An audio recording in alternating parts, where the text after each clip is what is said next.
The cadets thought it was a harmless prank.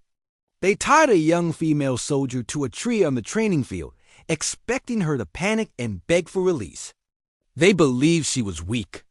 They believed she was alone.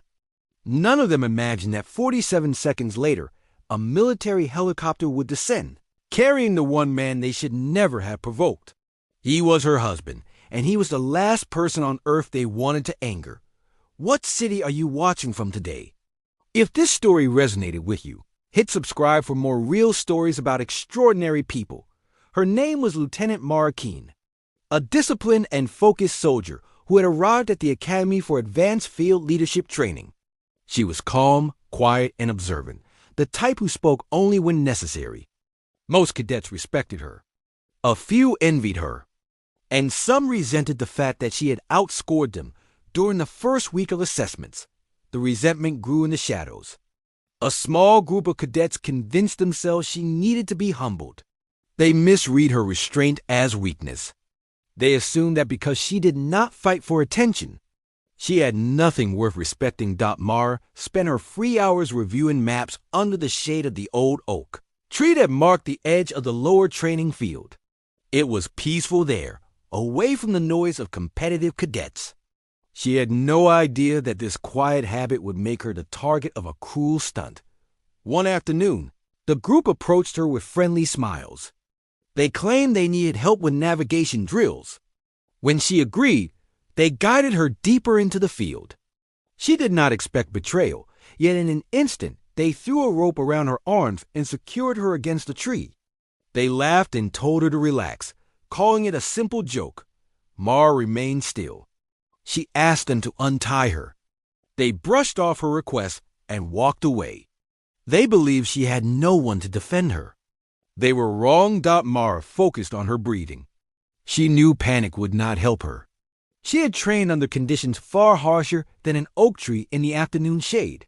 These cadets believed she was only a regular lieutenant with a standard assignment. They had no idea that her husband, Major Daniel Keene, served in a rapid response aviation unit and checked on her regularly during training cycles. They had no idea he happened to be flying nearby that day.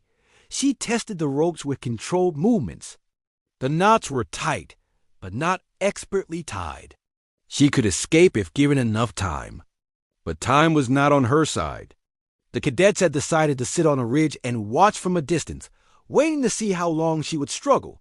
They joked among themselves, believing they had taken the upper hand. Mara refused to give them the satisfaction of watching her strain. She stood quietly, her back pressed against the rough bark. She knew Daniel always monitored her location during high-intensity training.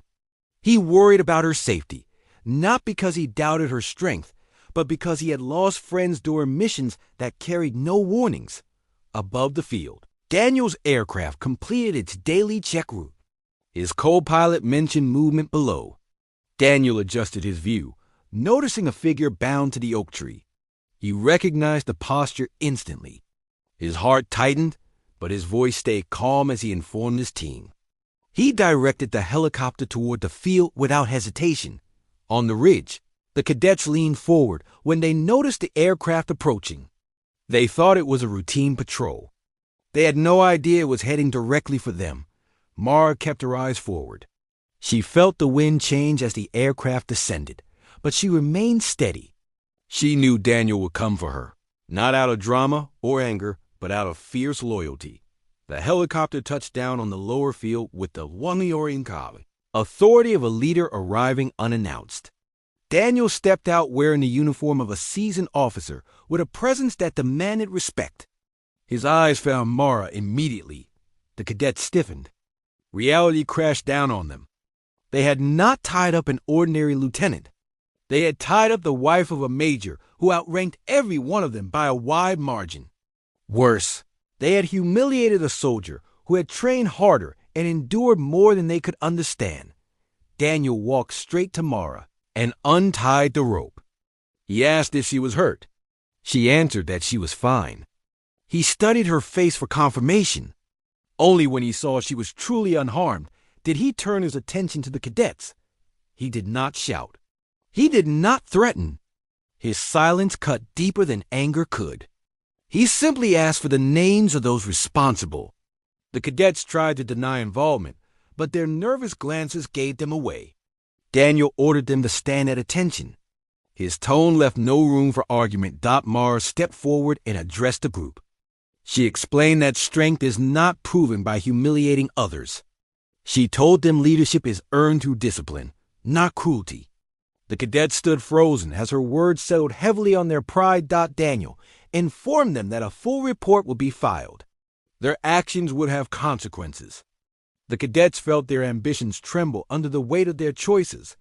Mara returned to her training with renewed focus. Word of the incident spread across the academy. Some cadets approached her with genuine apologies. Others avoided her out of shame. In the end, the prank served as a powerful reminder of the truth she lived by. Respect is not claimed through dominance. It is earned through character. Mara and Daniel spoke that evening. He told her he would always arrive when she needed him, not because she was fragile, but because she was his partner in every battle of life. She thanked him, not for saving her, but for standing beside her. The academy used the incident as a lesson for incoming trainees. They taught that leadership meant protecting your own, not testing their breaking point. Mara continued to mentor younger cadets, showing them how strength could be quiet and steady. Her story became a reminder that those who misuse power often misunderstand what true power is. Real strength is loyalty, integrity, and the courage to rise above cruelty. What did this story make you feel? Where are you watching from? Subscribe to Soul Relief Stories for more real stories that heal the heart.